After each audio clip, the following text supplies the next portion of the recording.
وعلى آله الطيبين وعلى صحبه أجمعين أما بعد بسم الله الرحمن الرحيم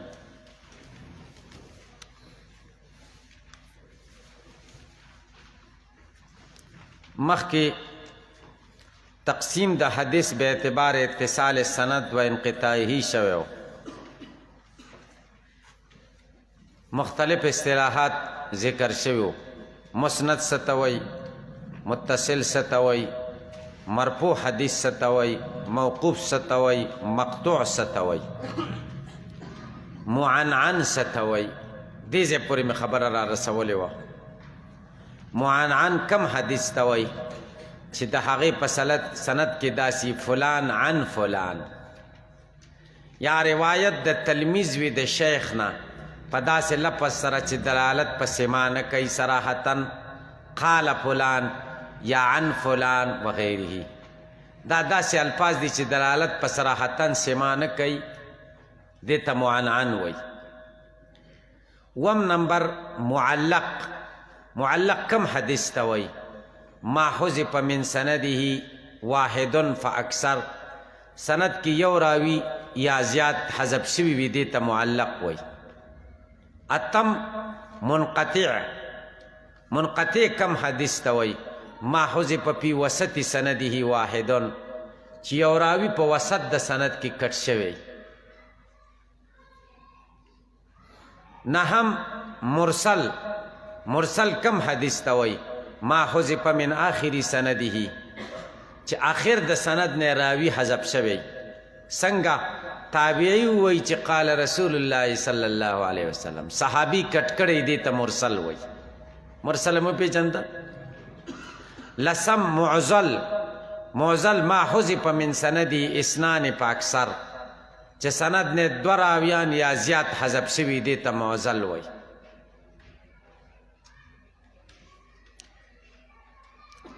یو لسم المدلس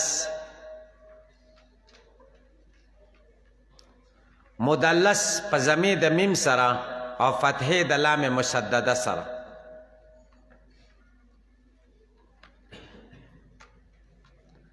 مدلس کم حدیث توي مدلس هغه حدیث توي چې راوي خپل شیخ ذکر نه کړي چې د کم نه حدیث اوریدلی دي بلکې د هغې نه برس شیخ ذکر کی په داسې لفظ سره چې د سړي وهم ته دا راشي چې هغه برني نه دا اوریدلی دي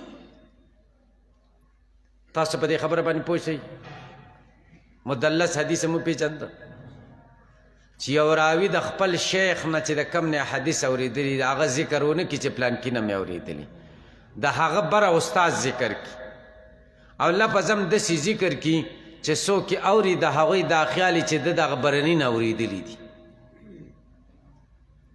دې عمل ته تدلیس وایي دې راوي ته مدلس وایي او دې حدیث ته مدلس وایي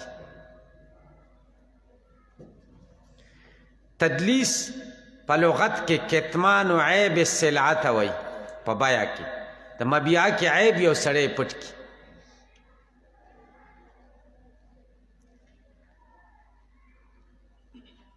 عظیم محدث حافظ ابن حجر رحمه الله فرمائی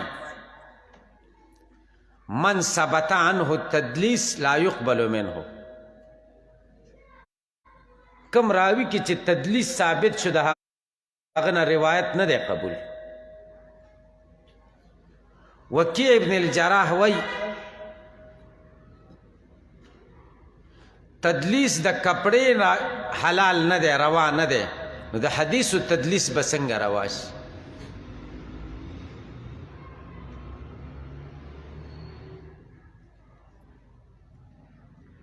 دویم قسم هغه اصطلاحات دي چې هغه متعلق دي د رجالو د حدیث پورې المشتغلین بالحدیث چې په حدیثو باندې خلک مشغول دي د دې مختلف نمونه دي اول مسند چاته وایي من يروي الحديث بسنده چې څوک په خپل سند سره حدیثونه روایت کوي هغې ته مسند وایي هر څوک چې دیم نمبر طبقه براشي طبقه طبقه چاته وای قوم من الروات تقاربوا في السن والاسناد. پوه شئ طبقه هغه خلکو ته وای چې په عمر کې او په سندونو کې سره نږدې د مختلفو استادانو شاګردانی خو رجع یو ځای ته کېږي دې ته طبقه وایي د یوې زمانې خلک.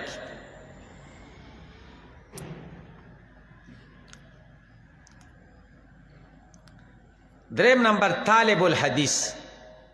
طالب الحدیث چاته وایي هو المبتدی الراغب فيه. مبتدی ته وایي چې راغبي مینه یې د حدیثو سره دې ته طالب الحدیث وایي. سلورم نمبر المحدث. محدث د محدثینو په اصطلاح کې چاته وایي هو الاستاذ الکامل. د حدیثو کامل استاذ. کامل استاذ دا دی چې د حدیثو عبارت هم صحیح وایي په مطلب هم پوهیږي او تطبیق د مختلفو روایاتو هم کولی شي، تعرض دفع کولی شي، دې ته محدث وایي. والشیخ والامام بمعناه. شیخ او امام هم په همدقې معنا دي. شیخ هم هغه چاته وایي چې کامل استاذ د حدیث. امام هم هغه چاته وایي چې کامل استاذ په حدیثو کې حدیث صحیح وایي. د بنات استاذ نه، شیخ النساء. زمونږ یو ملګری و، هغه ویل د یو ملګري سره شپه وه، بناتو استاذ و. موږ ورته ویل چې موږ وده کېږو ته به مطالعه څه مطالعه کې. وی هغه ویل چې نه درس ترمیزي زنده باد. درس ترمیزي د ترمیزي شریف شرح د شیخ الاسلام مفتی محمد تقی عثماني صاحب چې دا ځان سره وړم او بناتو ته د دې شرح نه سبق ویم. ماشاءالله نه نعره تکبیر.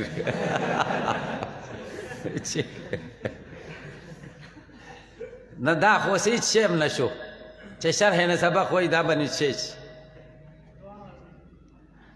تاسې پې پوه شئ هلته نوی فارغه شي او وایي راځه به زموږ مدرسه کې زموږ مشر استاد دی د مدرسې د بناتو هغه تللی بخاري شریف به تاله درکړو، بخاري شریف دستي ورکړي.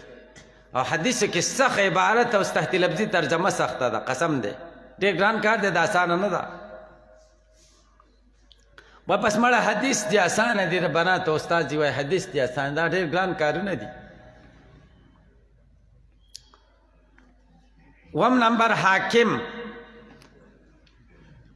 پنځم نمبر حافظ. مونږ خو حافظ صاحب چاته وایو چې قرآن کریم یې یادي. محدثین حافظ چاته وایي الذي احاط علمه بمئة الف حديث رواية ودراية متنا وسندا. چې د علم محیطي په 1,00,000 حدیثو روایتن او درایتن سندن او متنن 1,00,000 حدیث یادي، هغه ته حافظ الحدیث وایي. زمونږ په دې ماضي قریب کې حافظ الحدیث حضرت مولانا عبدالله درخاستی رحمه الله دا حافظ الحدیث وخا دی به مدینه منورې ته لاړه. شیخ الحدیث حضرت مولانا زکریا رحمه الله هم مدینه منوره کې مقیم و. څومره لوی علما به لاړه، هغوی به لاندې ناستو، شیخ الحدیث حضرت مولانا زکریا رحمه الله به بره په کټ کې ناستو. هغه به خبرې کولې، خلک به خاموش او چا به خبرې نشوي کولی، دومره روب یو. خو حافظ الحدیث حضرت مولانا عبدالله درخاستی رحمه الله به چې لاړه، مولانا زکریا رحمه الله به بره ځان سره په کټ کې کېناو، لاندې به نور علما ناستو. مولانا درخاستی رحمه الله به حدیث ویلی، یو حدیث وایا، بل حدیث وایا، بل حدیث وایا. شیخ الحدیث مولانا زکریا رحمه الله به غوږ کیښی او سترګو نه به یې اوښکې روانې. حافظ چاته وایي چې د علم په 1,00,000 حدیثو محیطي. شپږم نمبر اصطلاح الحجت. حجت چاته وایي الذي احاط علمه ب300,000 حدیث چې د علم په 3 لکه احادیث محیطي 3 لکه حدیث یادي دې ته حجت وای. وم نمبر حاکم چاته وای الذي احاط علمه بجميع الاحاديث متنا وسندا جرحا وتعديلا چې د علم محیطي په ټولو احادیثو د ټولو احادیثو متن هم ورته یادي سند هم یادي جرح هم یادي او تعدیل.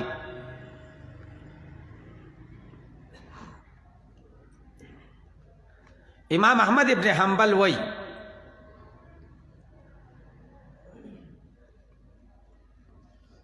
شپږ لکه احادیث صد پاسه صحیح احادیث دي صد پاسه شپږ لکه. بعض عالمانو لیکلی دي چې ټول احادیث ولکه او 350 زره دي. څومره؟ ولکه او 350 زره. امام احمد ابن حنبل وی صد پاسه شپږ لکه احادیث دي. وهذا الفتى ابو زرعه رازی ته اشاره وکړه وهذا الفتى قد حفظ 700 الف د ولکه حدیث یاد دي. ابو زرعه الرازی د څومره یاد دي؟ ولکه څنګه یاد دي؟ صحیح یاد دي او خلکو چې سره ځان نه جوړ کړي دي هغه هم یاد کړي دي چې د صحیحونه جدا کړي.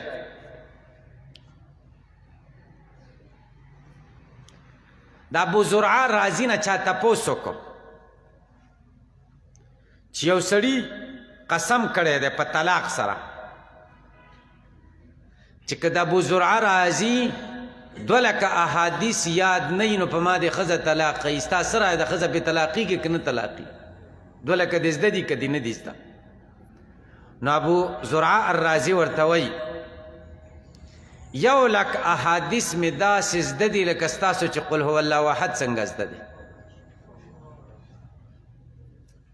تاسو په دې خبره باندې پوهېږئ؟ حافظ ابن حجر په الاصابه په مقدمه کې الاصابه فی تمیز الصحابه د هغې په مقدمه کې دا خبرې ذکر کړي. او شیخ الحدیث حضرت مولانا حسن جان مدنی رحمه الله د هغه د مقدمة الحدیث کتاب د حسن الخبر فی مبادئ علم الاثر هغې کې دا خبره ذکر کړې ده چې 1 لکه حدیث مې داسې زده دي لکه ستاسو چې قل هو څنګه زده دي. 3 نمبر هغه اصطلاحات چې متعلق دي د کتبو د احادیثو پورې. د احادیثو د کتابونو مختلف نمونه دي دي اصطلاحات زده کوي. الجامع جامع کم کتاب ته وایي؟ جامع هغه حدیثو کتاب ته وایي چې 8 بابونه پکې سیرت پکې توحیدی پکې احکامی پکې آدابی پکې فتنی پکې تفسیری پکې مناقبی پکې الرقاق د زړه د نرمولو احادیثی پکې دې ته جامع وایي. ځکه بخاری شریف جامع دی. 2 نمبر اصطلاح د کتابونو السنن. سنن کوم کتابونو ته وایي؟ سنن د حدیثو هغې کتابونو ته وایي چې بابونه د فقه د بابونو په شاني. کتاب الطهارت نه شروعي کتاب الطهارت کتاب الصلاة وغیره داسې شروعي لکه د فقه ترتیب چې څنګه دی لکه ترمیزی شریف ابو داود شریف ابن ماجه نسائی دې ته سنن 4 وایي. 3 نمبر مسند کم کتاب ته وایي؟ ما یذکر فیه الاحادیث علی ترتیب الصحابه چې حدیث د صحابه په ترتیب ذکري. د یو صحابي روایت د بل صحابي بیا روایت د بل صحابي د صحابه ټول روایت پکې ذکر لکه مسند احمد. 4 نمبر معجم د حدیث هغه کتاب ته وایي چې مصنف د خپلو شیوخو په ترتیب پکې احادیث ذکر کړي. د یو شیخ ټول مرویات ذکر کړي بیا د بل شیخ ټول مرویات ذکر کړي بیا د بل شیخ داسې. 5 نمبر الجز هغه د حدیثو کتاب ته وایي چې په یوه مسله باندې پکې حدیث را جمع کړي، لکه جز د قرات خلف الامام، جز د رفع الیدین وغیره. شپږم نمبر الاربعین. 40 هغه د حدیث کتاب ته وایي 40 حدیث پکې را جمع شوي هره موضوع باندې. اووم نمبر مستدرک.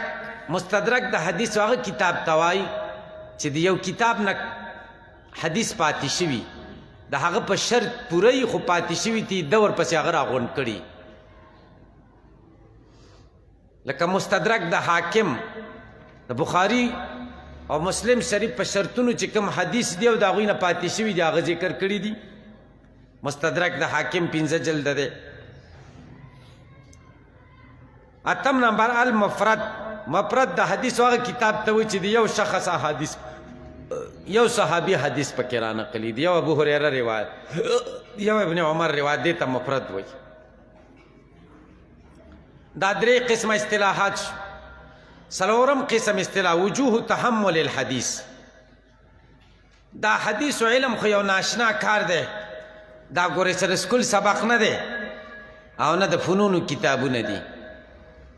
دا د رسول الله صلی الله علیه وسلم د مشکات نبوت، د نبوي سینې نه چې کم انوارات راوتلی دي او دا د سینې نه سینې ته منتقل کیږي. دا یو مبارک علم دی. دا دقه شان د نبی علیہ السلام نه صحابو نه تابعینو نه تبع تابعینو تر قیامته پورې به دا سلسله جاری، اتصال سره دا خبره روانه ده. دې ته تحمل حدیث وایي. تحمل شاګرد لاړ چې استاد نه حدیث زده کوي. د تحمل حدیث مختلفې طریقې دي. اوله طریقه قرة الشیخ. قرة الشیخ دې ته وایي استاد لګیا دی حدیث وایي شاګردان یې اوري، دې ته قرة الشیخ وایي. دا ټول کې اعلی طریقه ده. دلته بیا شاګرد چې روایت کوي داسې ویلی شي چې سمعت عن فلان، دام ویلی شي، حدثنیم ویلی شي، حدثنام ویلی شي، اخبرنیم ویلی شي، اخبرنا، دا ټول الفاظ ویلی شي. دیم نمبر قرات علی الشیخ دی. قرات علی الشیخ. استاد یو شاګرد منتخب کې تی وایا، شاګرد دی وایي استاد هم ناست دی غوږ ایښی دی، یو حدیث تشریح کوي، یو ځای کې بس نور استاد شاګرد لګیا دی. اوس د مدارسو کې قرات علی الشیخ رواج دی. زمونږ دې طریقه کې شاګرد دی وایي پاڼې اړې استاد یو ځای کې لږ ودرېږي بس د یو ځای تشریح وکړي، دې ته قرات علی الشیخ وایي. امام شافعي رحمه الله، امام احمد، نسائی، امام مسلم وایي دې ځای کې به حدثنا نه وایي، ځکه حدثنا دروغ دي کنه.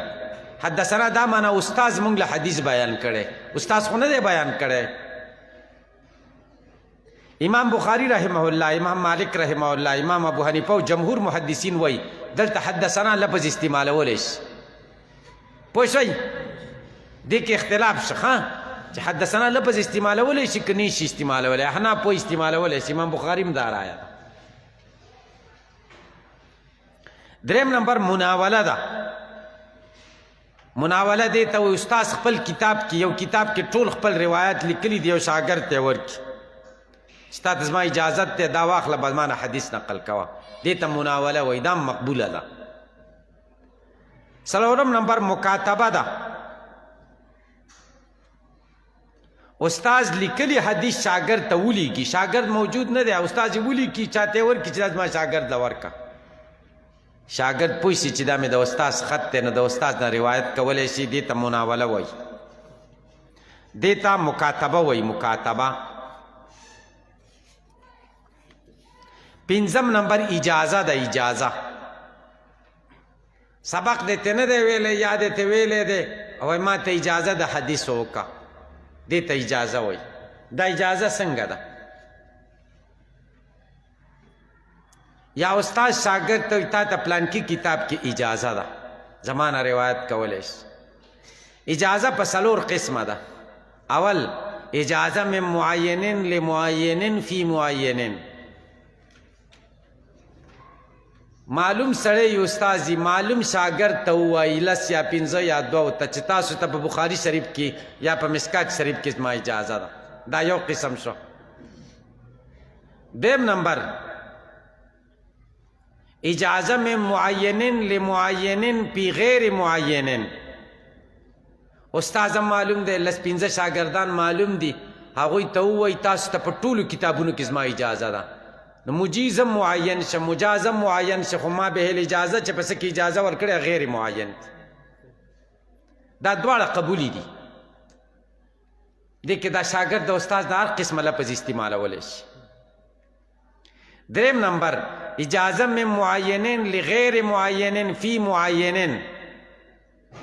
یوه غټه جلسه ده او یو محدث راشي وایي تاسې ټولو ته زما اجازه ده، د ټولو خلکو ته زما اجازه ده په بخاري شریف کې یا په مسکات شریف کې.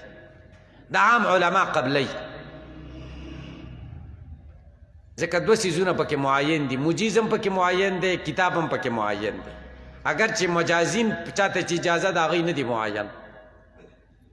څلورم نمبر اجازه من معینن لغیر معینن فی غیر معینن. یو عظیم الشان شخصیت دی، هغه دلته راشي وایي دې ټولو پېښور خلکو ته زما د حدیثو اجازه ده.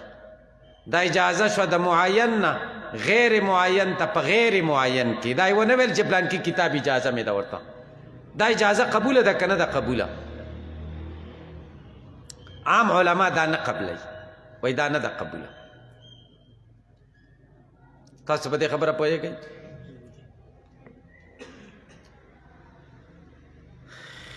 دا اجازه شو.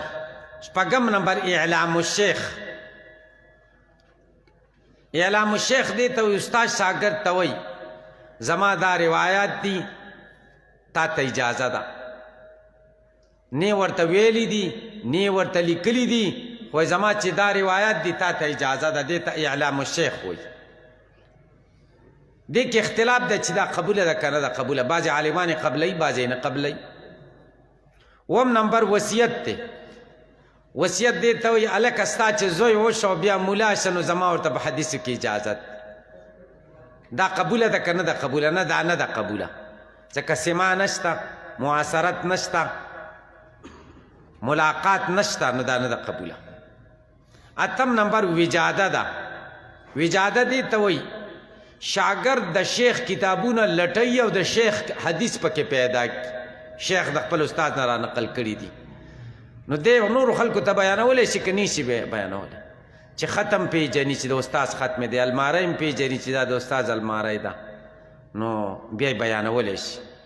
د امام احمد رحمه الله زوی د عبدالله ابن احمد ابن حنبل، هغه اکثره روایت داسې کوي، هغه وجدت بخط ابي، پلار په خط لیکلو کې مې داسې پیدا کړي. هغه حدیث اکثره دقه شان روایات دي. او که اجازه م ورسره و نو بیا خو ښه ده، بیا خو پکې څه اختلاف نشته چې اجازه م ورسره وي، او که اجازه نه وي نو بیا پکې اختلاف شته. په دې خبرو تاسو پوه شئ. دا ډېر اصطلاحي ضروري خبرې دي، دا زده کړئ. ګورئ اخره کې د دې بحث زمونږ د دې حدیثو د دې مقدمې بحث د آخري نچوړ یوه خبره درته کوم، هغه د احادیث موضوعه مبارکې. موضوعي حدیث دې ته وایي چې په رسول الله صلی الله علیه وسلم څوک دروغ وتړي، دروغ حدیث جوړ کړي. دا ډېر داسې شوي دي، ډېر کتابونه په دې لیکلي. دا دروغ حدیث ولې خلک جوړوي؟ اسباب یې صحیح، د دې مختلف اسباب دي. یا خو اول سبب یې دا دی الانتصار لمذهب خاص، د یو خاص مذهب مرسته سړی کوي. احناف د خپل مذهب مرسته کوي، ابو حنیفه باره کې داسې حدیثونه جوړ کړي چې هغه د دروغ وي. شوافی د شافعي صاحب داسې حدیثونه ورپورې وتړي چې هغه بلکل نه وي. یو سبب خو یې دا دی غلو سړي نه وشي. دویم سبب طلب التقرب الى الملوک، بادشاہ ته ځان ورنږدې کوي، د بادشاہ د طبیعت مطابق خبرې کوي. بادشاہ یوه خبره وکړي نو دی ورته دلیلونه جوړوي، لکه علماء سوچ چې څنګه دي، لکه د عربو علما چې څنګه دي حکومت په تبلیغانو پابندي ولګوله نو ملیانو هیڅ هم نه ویلې او اوس ملیان را پاسې د جمعې خطبو کې وایي دا قبورین دي او به دا بدعات کوي او دا چل کوي د خلکو عقیدې خرابوي لکه مخکې م ولې نه ویلې خو ټول یو شان خطبې دي ما ته نن ملګري ویلې وایي ما ډېر واورېده وایي د ټولو یو شان دي ټول یو ځکه دي چې یو کاغذ د اوقافو د وزارت نه راوتی دی یوه پرچه هغه یوه پرچه په ټولو جماعتونو کې تقسیم شوې ده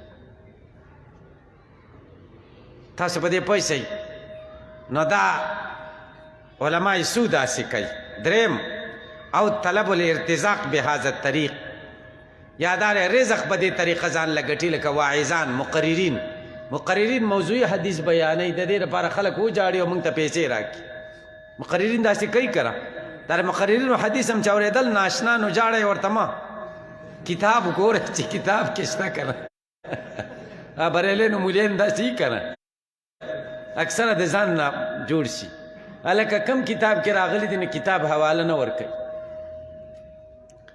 څلورم یا ترغیب الناس فی الخیر او الترهیب من الشر مقصد یې دا چې خلک خیر وکړي او د بدیو نه منع شي او د ځان نه ورته حدیث جوړ کړي چې حدیث شریف کې داسې راغلی چې دا کار کوه لکه صوفیه داسې کار کوي تصوف والا دې وجه نه عالمان وایي محدثین اذا جاء فی السند صوفی فاغسل یدیک چې سند کې صوفي راشي نو بیا د حدیث نه لاس وینځه ځکه صوفیان خو ډېر حسن ظن والای بس وای سبحان الله حدیث شریف کې راغلی دی بس په دې عمل پکار دی نور حدیث شریف متن ته ګوري خو سند له نه ګوري چې سند یې څنګه دی تاسو په دې خبرو پوهېږئ اوس دا حدیث موضوعي به موږ څنګه پیژنو قواعد چې موږ په حدیث موضوعي پیژنو اول نمبر اقرار واضعه بالوضع واضح وایي چې دا ما د دروغو نه جوړ کړی دی خپل اخره کې خدای وشرموي اقرار وکړي یو دا وجه ده دویم رکاکت الفاظ الحدیث د حدیثو د الفاظ داسې ضعیفي چې نحوي او صرفي لحاظ سره کمزوري بلیغ نه وي ته به پوه شې چې دا د رسول الله الفاظ نه دي دریم رکاکت المعنا معنا یې صحیح نه وي عقل یې نه مني د عقل خلاف څلورم مخالفت د کتاب الله یا د سنت مشهوره او یا د اجماعي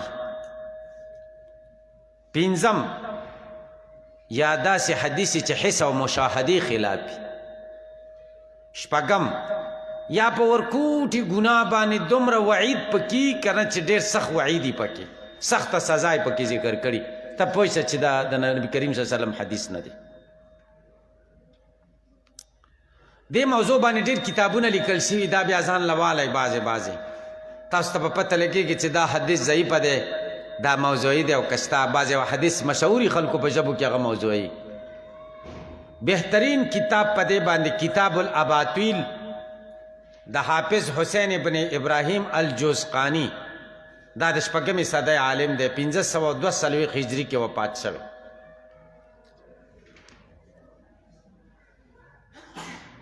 دویم نمبر موضوعات د ابن الجوزی دام د شپږمې صدۍ عالم دی 1599 کې وفات شوی هجري کې خو ابن الجوزی ګورئ متشدد دی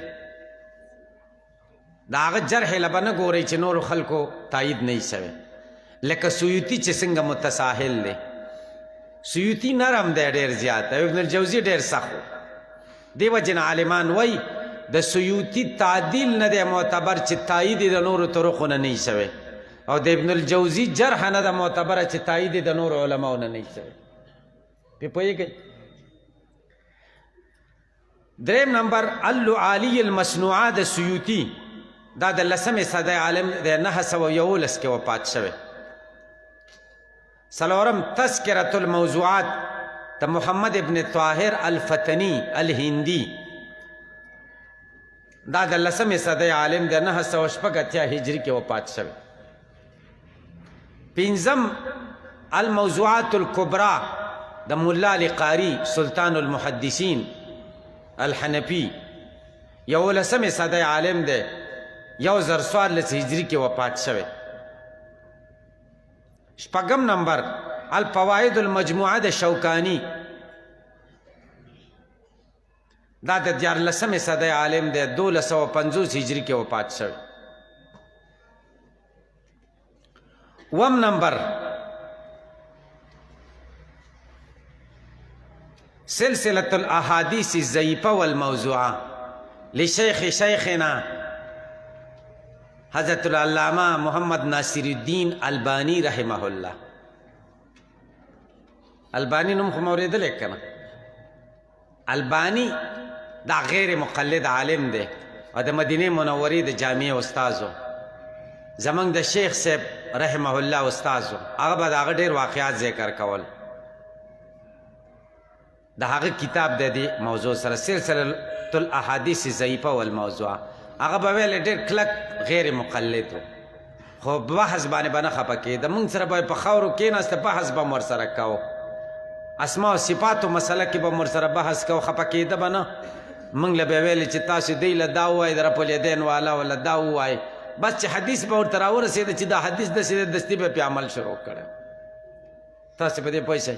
خو بعضې کتابونو کې چې د هغه تحقیق دی پې ډېر تشدد نه پکې کار اخیسته. صحیح احادیث ضعیف ګرځولي دي او موضوعي ګرځولي دي.